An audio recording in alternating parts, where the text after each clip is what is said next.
ሰላም ውድ አድማጮቻችን በአዳዲስ መረጃዎች ተመልሰን መጥተናል። የዛሬው ፕሮግራማችን የሚያጠነጥነው ቸልሲ በክረምቱ የሚፈልጋቸው አጥቂዎች አሉ። ስለዚህ ከነዛ አጥቂዎች ቸልሲ ማንን ያስፈርማል፣ የትኛውስ የተሻለ አጥቂ ነው የሚለውን ምናይ ይሆናል። የምናያቸው አጥቂዎቹን በሁለት ከፍለን ነው። ሶስቶቹ አጥቂዎች 6 አጥቂዎች ናቸው ብያቸዋለሁ። ሶስቱ ኢሊት ሌቭል ወይም ደግሞ ከፍ ያለ ደረጃ ያላቸው ቸልሲን በመጡበት ዓመት ለውጥ ማምጣት የሚያስችሉ ናቸው። ሶስቱ አጥቂዎች ደግሞ የፕሮጀክት አጥቂዎች የምንላቸው ቸልሲን በሚቀጥሉት ዓመታቶች ውስጥ ለውጥ ማምጣት የሚችሉ ናቸው። ስለዚህ የመጀመሪያ ስማቸውን ልንገራችሁ። ቪክተር ኦሲሜን፣ ዮኮሬስ እና አሌክሳንደር ኢዛክ በኢሊት ሌቭል ቸልሲን በመጡበት ዓመት ለውጥ ማምጣት የሚችሉ ቸልሲን ወደ ዋንጫ ተፎካካሪነት የሚገፉ ናቸው። ሶስቱ ደግሞ ሁጎ ኢኪቲኬ፣ ሊያም ዴላፕ እና ቤንጃሚን ሴስኮ። ሶስቱ ደግሞ እንግዲህ ከኒኮላስ ጃክሰን ጋር መፎካከር የሚችሉ ቸልሲን ወደ ተሻለ አቅም ሊያሳድጉ የሚችሉ ነገር ግን በአሁኑ ደረጃ በዓለም ላይ ካሉት ምርጥ ከፍተኛ ደረጃ ያላቸው አጥቂዎች ናቸው መባል የማይችሉ ናቸው። ውድ አድማጮቻችን እናንተ ከነዚህ 6 አጥቂዎች ቸልሲ ቢያስፈርመው ብላችሁ የምታስቡትን እንግዲህ 6ቱን ደርድሯቸው። ሜቢ ከ6ቱ አጥቂዎች አንዱ ያለመልቀቅ ዕድል ሊኖረው ይችላል። አሌክሳንደር ኢዛክ ከኒውካስትል የሚለቅበት ዕድል ጠባብ ሊሆን ይችላል። ምክንያቱም ኒውካስትል በቻምፒዮንስ ሊጉ የሚሳተፍ ከሆነ የሚጠይቁት ዋጋ ከፍተኛ ስለሆነ ብዙ ክለቦች የመክፈል እሱን ፍላጎት የላቸውም። ስለዚህ ከነዚህ ሌሎቹ አጥቂዎች ማንን ምርጫችሁ ነው? ኮሜንት መስጫ ቦክስ ላይ አስቀምጡልኝ። እኛ እያንዳንዳቸውን እንግዲህ ኤፍቢ ሪፈሪ የሚባል ዌብሳይት አለ። እዛ ጋር ያሉ ቁጥራዊ መረጃዎችን እናወዳድራቸውና የእናንተ እይታ እስኪ አስቀምጡልን። ቸልሲ በክረምቱ ማንን አጥቂ ያስፈርማል? ዛሬ የምንመልሰው ሐሳብ ይኖራል። ኮሜንት መስጫ ቦክስ ላይ አስቀምጡልኝ። የመጀመሪያው ሐሳብ የሚሆነው እንግዲህ አጥቂዎቹ ገበያ ላይ ያሉ ወይም ቡድኖቹን ይለቃሉ ወይ ነው እንጂ ኤርሊንግ ብሮት ሃላንድ፣ ኪሊያን ምባፔ እንደዚህ አይነት አጥቂዎችም በዓለም ላይ እንዳሉ ይታወቃል። ስለዚህ የሚለቁበት እድል ሰፊ የሆኑትን ነው የምናወራው። አሌክሳንደር ኢዛክን ለምሳሌ ብታዩት ኒውካስትል እንግዲህ ይህ አጥቂ በዘንድሮ ውድድር ዓመት አስደናቂ ብቃቱ ላይ ነው የሚገኘው። ወጥነት፣ ጎል የማስቆጠር አቅም ከጃክሰን የተሻለ መሆን የቼልሲ አጥቂ ምልመላ አንዱ ኃላፊነቱ። ከዛ ውጭ 20 እና ከዛ በላይ በፕሪሚየር ሊጉ ጎል ማስቆጠር ለቸልሲ ባለፉት ዓመታቶች የተቸገረባቸው ናቸው። ስለዚህ ይህንን መፍትሄ የሚያመጣ አጥቂ ነው የሚፈልጉት። ስለዚህ ኢዛክ፣ ኦሲሜን፣ ቪክቶር ዮኮሬስ ይህንን በፕሪሚየር ሊጉ መጠው የሚያስቆጥሩና የተሻለ ብቃትን የሚያሳዩ ይሆናል። የመጀመሪያው አጥቂ የሚሆነው እንግዲህ ኦሲሜን ነው። ኦሲሜን ባለፈው የክረምቱ የዝውውር መስኮት ቸልሲ ሊገባ ጫፍ የደረሰ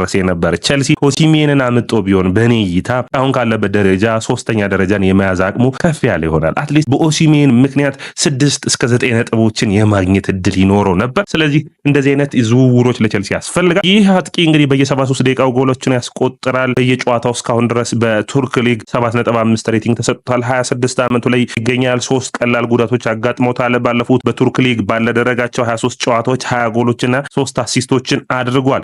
አሁን የዚህ ተጫዋች ጥሩ ብቃቱ ምንድነው ካላችሁኝ ምንም ስለ ኦሲሜን ማውራት የሚያስፈልግ አይመስለኝም። ናፖሊን በስኩዲቶ ባለቤት ያደረጋቸው እንዲያሸንፉ ያደረጋቸው እሱ ነው። ከ31 ዓመት በኋላ ማራዶና እንግዲህ ከማራዶና በኋላ ለመጀመሪያ ጊዜ ማለት ነው።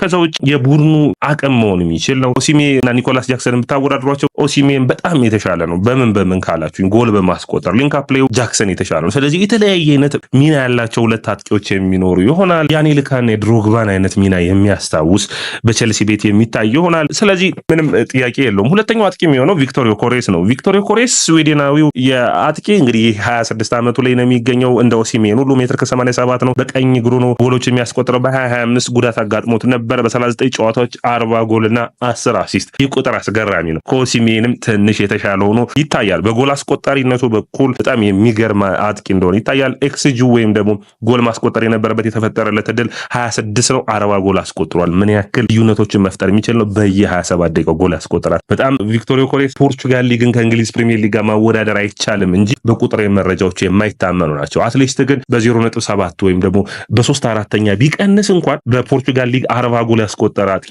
በእንግሊዝ ፕሪሚየር ሊግ 30 ቢያስቆጠር ትልቅ ቁጥር ነው። ዳልማቸው በፕሪሚየር ሊጉ 20 በሌሎች ውድድሮች 10 ቢያስቆጠር ቸልሲን ወደ ሌላ ድል የሚገፋ ይሆናል። ነገር ግን በዚህ ተጫዋች ጉዳይ አርሰናል ጠንክሮ እየገፋ ነው የሚገኘው። ቸልሲም ከስፖርቲንግ ሊዝበን ጋር ዳሪዮ ኢሱጎን፣ ጆቫኒ ኮንዳን አስፈርመዋል። ግንኙነቶችን መፍጠር ቢችሉ ይህንን ተጫዋች ለማስፈረም ከሞከሩ የተሻለ ስኬታማ ሊሆኑ የሚችሉበት እድል ይኖራል። ሶስተኛው የሚሆነው ያው የእንግሊዝ ፕሪሚየር ሊጉ ድምቀት 150 ሚሊዮን ፓውንድ የሚገመተው የኒውካስትሉ አጥቂ ስዊድን ስዊድናዊው አሌክሳንደር ኢዛክ ነው። 25 ዓመቱ ላይ ይገኛል። ሜትር ከ93 ነው። በዘንድሮ ውድድር ዓመት 2 ጉዳት አጋጥሞታል። በ33 ጨዋታዎች 23 ጎሎችና 5 አሲስቶችን አድርጓል። 28% ወደ ጎል እድሎችን የመቀየር አቅም አለው። አሌክሳንደር ኢዛክን ማብራራት አይቻልም። በቃ በፕሪሚየር ሊጉ ካሉ ምርጥ አጥቂዎች ውስጥ አንዱ ነው። አንዳንዶቹ እንዲሁም ከሃላንድ ጋር ፎካክሩታል። ምክንያቱም የተለያዩ አይነት ጎሎችን ነው የሚያስቆጠር የሚችለው አሌክሳንደር ኢዛክ። የፕሪሚየር ሊግ ጎሎች ነው። አሌክሳንደር ኢዛክን ቸልሲ ቢያስፈርም 25 ጎል የተሻለ ከ25 በላይ ጎሎችን ያስቆጠራል። ከፓልመር እድሎች ተፈጥረውለት ከመስመር ላይ የሚጫወቱት የተሻሉ ፐርፎርማንስ የተሻለ አጥቂ ነው ብዬም አስባለሁ። ምን ታስባላችሁ እናንተስ?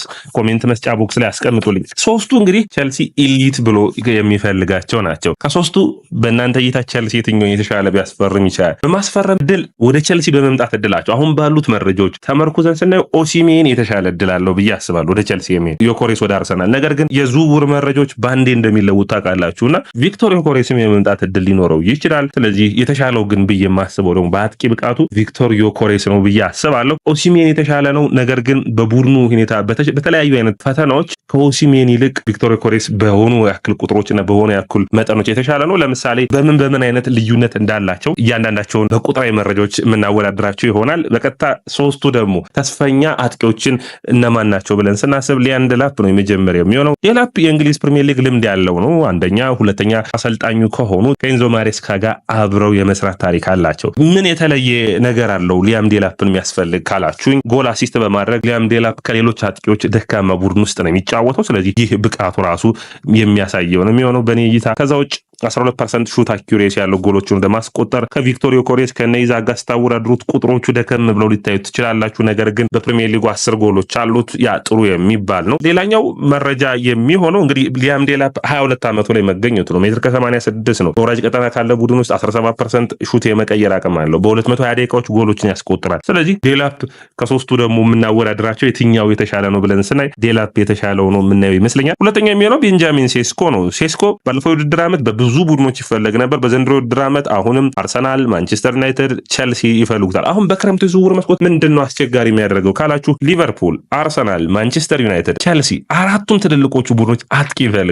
ስለዚህ ቸልሲ ቀድሞ እንቅስቃሴ ማድረግ ይጠበቅበታል። ቤንጃሚን ሴስኮ አሁንም 21 ዓመቱ ነው። ሜትር ከ95 ሴንቲሜትር ነው ቁመቱ። ከዛ ውጭ 37 ጨዋታዎችን አድርጎ 10 ጎልና 5 አሲስት በቡንደስ ሊጋው ነው። በየሊጋቸው ነው እየነገርኳቸው ያሉት ቁጥሮችን 19% ነው የመለወጥ አቅሙ። ትንሽ ከዴላፕ የተሻለ ነው። ነገር ግን ሊጉን ደግሞ እዩት። ቡንደስሊጋ ነው የሚጫወተው። ይሄኛው እንግሊዝ ፕሪሚየር ሊግ ላይ ነው የሚጫወተው። ስለዚህ ልምድ ያስፈልገዋል። በአንድ የመጡ ቶፕ ጎል አስቆጣሪ ሊሆን የሚችልበት እድል እንዳለ ሁሉ ሊቸገርም የሚችልበት እድል እንደሚኖር የሚጠበቅ ነው የሚሆነው። ሶስተኛው የኢንትራ ፍራንክፈርቱ አጥቂ ሁጎ ኢኪቲኬ ነው። ሁጎ ኢኪቲኬ እንግዲህ 22 ዓመቱ ላይ የሚገኝ ነው። ሜትር ከ89 ነው ቁመቱ። 26 ጨዋታዎችን አድርጎ 13 ጎሎችና 4 አሲስቶችን ማድረግ ችሏል ጀርመን ቡንደስሊጋ። ስለዚህ በእነዚህ ቁጥሮች ካያችሁት የተሻለ ነው ከቤንጃሚን ሴስኮ። የመለወጥ አቅሙ 14% ነው። በሹት አኪዩሬሲው ትንሽ ደከም ያለ ነው። 152 ደቂቃዎችን ይጫወታል። ከጃክሰን ጋር የሚመሳሰል አይነት ፐርፎርማንስ አለው። ያ ማለት ነው ከተጫዋቾቹ ጋር በውህደትና እንዲሁም ደግሞ በሊንክ አፕ ፕሌው የተሻለ ፐርፎርማንስ እንዳለው ያሳያሉ ቁጥራዊ መረጃዎቹ ያንን ያሳያሉ። ስለዚህ ሁጎ ኢኪቲኬ፣ ሊያም ዴላፕ፣ ቤንጃሚን ሴስኮ እነዚህን ጠቅለለን እንግዲህ በቁጥራዊ መረጃዎችን እናወዳድራቸዋለን። በእድሜ ካየናቸው ግን 22 እና 21 ዓመታቸው ላይ ይገኛሉ። ኒኮላስ ጃክሰን በቅርቡ ነው 23 ዓመቱ የሚይዘው። ስለዚህ በአጠቃላይ ኒኮላስ ጃክሰን ጋር ተቀራራቢ የሆኑ ከጃክሰን ጋር መፎካከር የሚችሉ ናቸው። ስለዚህ በሚቀጥለው ውድድር ዓመት ቸልሲን ወደ ዋንጫ ይገፉታል ወይ? እንግዲህ እግር ኳስ የማይገመቱ ብዙ ነገሮች እንዳሉት ይታወቃል። ነገር ግን እነዚህ አጥቂዎች በፍጥነት ወደ ፕሪሚየር ሊጉ ተላምደው ውጤትን የሚያመጡ ናቸው ወይ የሚለው አሳሳቢ ነው የሚሆነው። በአጠቃላይ እንግዲህ እያንዳንዳቸውን ተጫዋቾች በሚፈጥሩት ነገር እናወዳድራቸውና እንግዲህ አንደኛ የመጫወቻ ጊዜ ባለመጎዳት ዘ ቤስት ፐርፎርማንስ ኢዝ አቬይላቢሊቲ ይላሉ። ማለት ምርጡ ብቃትህ አለመጎዳት ነው። አፍተር ኦል እየተጫወትክ ከሆንክ ጎሎችን ማስቆጠር ትችላለህ እና ስለዚህ መጫወት መቻሉ በጣም አስፈላጊ ነው። ስለዚህ በዚህ ካየነው ቪክቶር ዮኮሬስ ከሁሉም ተመራጭ ነው። ጉዳት የማያጠቃው ነው። ቪክቶር ዮኮሬስ ብዙ ይጫወታል ማለት ነው። የመጫወቻ ጊዜውም ብዙ ደቂቃዎችን ያገኝቷል። ከሱ በመቀጠል ሊያም ዴላፕ መነሳት የሚጠበቅበት ነው። በቀጣይ የምናወዳድራቸው እነዚህን ተጫዋቾች እንግዲህ ጎል ኮንቨርዥን፣ አሲስት በማድረግ ብዙ ጎሎችን በማስቆጠር ዮኮሬስ አንደኛ ነው፣ 30 ጎሎችን አስቆጥሯል። ኦሲሜን ሁለተኛ ነው፣ 20 ነው። ኢኪቲኬ 13 ነው። አይዛክ 19 ነው። ዴላፕ እና ሴስኮ 10 ናቸው። ስለዚህ ሶስቱም የሚፎካከሩ ይሆናሉ። ኢሊት አጥቂዎቹ አሲስት በማድረግ ዮኮሬስ አሁንም ቀዳሚ ነው፣ 6 አሲስቶችን አድርጓል። ዴላፕ ደካማ ቡድን መጫወቱን እዚህ ጋር እንዲትዙልኝ ይፈልጋሉ። ጎል ፕላስ አሲስት ዮኮሬስ የተሻለ ነው፣ 36 የጎል ተሳትፎች አለው።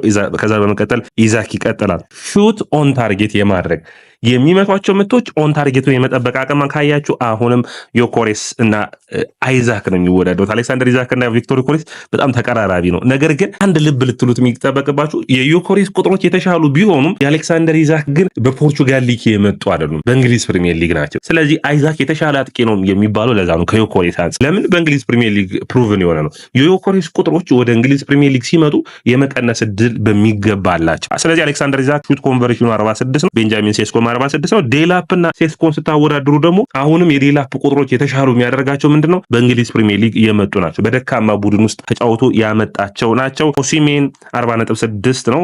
ከዛ ውጭ ሁጎ ኤኪቲኬ 36.7 ነው። ኤኪቲኬ ሹት በማድረግ ነው ታርጌት በመጠበቅ በኩል ደካማ ነው። አሁን እዚህ ጋር ነው ቸልሲ የሚፈልገው አንዱ መለኪያ ሹት የሚያደርግ ቡድን ውስጥ የለም። ወደ ጎል የሚመታ አጥቂ ይፈልጋል። እነዛን ቁጥሮች የሚያሳኩ ነው አይታዩም። ከሳጥን ውጭ ሹት በማድረግ የተሻሉ አጥቂዎችና ሹት በማድረግ ደግሞ ለውጦችን ማምጣት መቻሉ። አሁን በእነዚህ ሁሉ እንግዲህ ቪክቶር ዮኮሬስ የተሻለ ሆኖ ነገር ግን ሹት ካደረጋቸው ውስጥ ጎል ምን ያክል አስቆጥሯል ነው ዳድማዎቻችን። አሌክሳንደር ኢዛክ 0.25 ነው። ይሄ ከፍተኛ ቁጥር ነው ዳድማዎቻችን። ዮኮሬስ 0.17፣ ሴስኮ 0.17፣ ኦሲሜን 0.14፣ ዴላፓን 0.14፣ ሁጎ ኤኪቲኬ 0.13 ስናወዳደራቸው አሁን እዚህ ጋር አይዛክ በፕሪሚየር ሊጉ ሆኖ ራሱ የተሻለ ጎል አስቆጣሪ እንደሆነ ያሳያል። የሚመታቸው ምቶች በሚመታቸው ምት ብዛት ቢያንስም ጎል ግን የመሆን ዕድላቸው ከፍተኛ ነው። ያ በጣም የሚገርም ነው። እዚህ ጋር ሴስኮን ማድነቅ ይቻላል። ሹት የማድረግ አቅሙ የሴስኮ ከፍተኛ ነው። ነገር ግን ፖርቹጋል ሊግ መሆኑ ይታወቃል። ሴስኮ ከሳጥን ውጭ ጥሩ አጥቂ ነው። ሹት የማድረግ አቅም አለው። የሴስኮ ችግር ሳጥን ውስጥ እና ደግሞ ክሊኒካል ጨራሽ አይደለም ነው የሴስኮ ችግሩ የሚሆነው። ሌላም እንደዛ አይነት ችግር አለበት። ኤኪቲኬም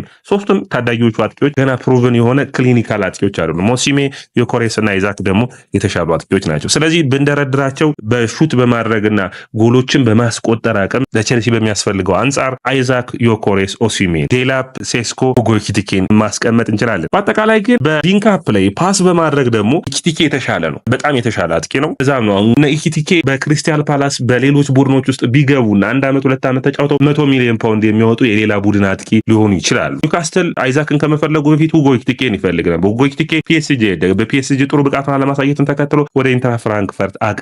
ስለዚህ የዚህ አካል ነው። በጊዜው ፒኤስጂ ኪሊያን ምባፔ መኖሩ ነው ጫና ውስጥ ያስገባው። የተሻለ ሊንክአፕ ላይ አጥቂ ነው። ስለዚህ የተሻለ ብቃቱን የምናይበት እድል ሊኖር ይችላል። እዚህ ውስጥ ያልተካተቱ አጥቂዎች አሉ። ኮሎሙዋኒ አንዱ ነው እንግዲህ በሌሎች ቡድኖች ሊፈለግ የሚችል ነው። የጁቬው አጥቂ ዱሳን ቪያሎቪች እዚህ ውስጥ መካተት የሚችል አጥቂ ነው። ነገር ግን የተሻሉ ከሚባሉት ውስጥ የተካተቱ አይደሉም። አጠቃላይ ግን በእናንተ እይታ ማን የተሻለ አጥቂ ነው ብላችሁ ታስባላችሁ? ኮሜንት መስጫ ቦክስ ላይ አስቀምጡልኝ። እኔን ግን የመጨረሻውን ያልኳችሁን ቁጥራዊ መረጃ የሚያሳዩትን አይቼ ኦሲሜን የተሻለ ፖቸር የሆነ አጥቂ ነው። ቪክቶር ዮኮሬስ እና አይዛክም እንደዚሁ። ከሶስቱ አጥቂዎች አንዱን ማስፈረም ለቸልሲ ኢሊት የሆኑ አጥቂዎች ማስፈረም ነው። በጣም የተሻለ ነው የሚሆነው። የትኛው ቸልሲ የሚመጣ ይመስላል አሁን በዝውውር ካላችሁ እንግዲህ ኦሲሜን ሊመጣ የሚችልበት እድል ሰፊ ሊሆን ይችላል። በሶስቱ ደግሞ ታዳጊዎች አጥቂዎች ከምንላቸው ደግሞ ከሶስቱ ሊያም ዴላፕ ቸልሲ የመምጣት እድሉ በጣም ሰፊ ነው። ሊያም ዴላፕ ማስፈረም የተሻለ ነው ወይ? የተሻለ ነው ሴስኮን እና ሁጎ ኤኪቲኬን ከማስፈረም። ለምንድን የፕሪሚየር ሊግ ልምድ ያለው ነው። 40 ሚሊዮን ፓውንድ ነው። ለቸልሲ ቀላል የሚባል የዝውውር መስኮትን ሊሆን ይችላል። ውድ አድማጮቻችን እናንተ ከስድስቱ ተጫዋቾች አንጻር ምን ትላላችሁ? በሀሳብ ልንለያይ እንችላለን። ያው እንግዲህ የኔን ግምት ነው ያቀረብኩላችሁ። ይህ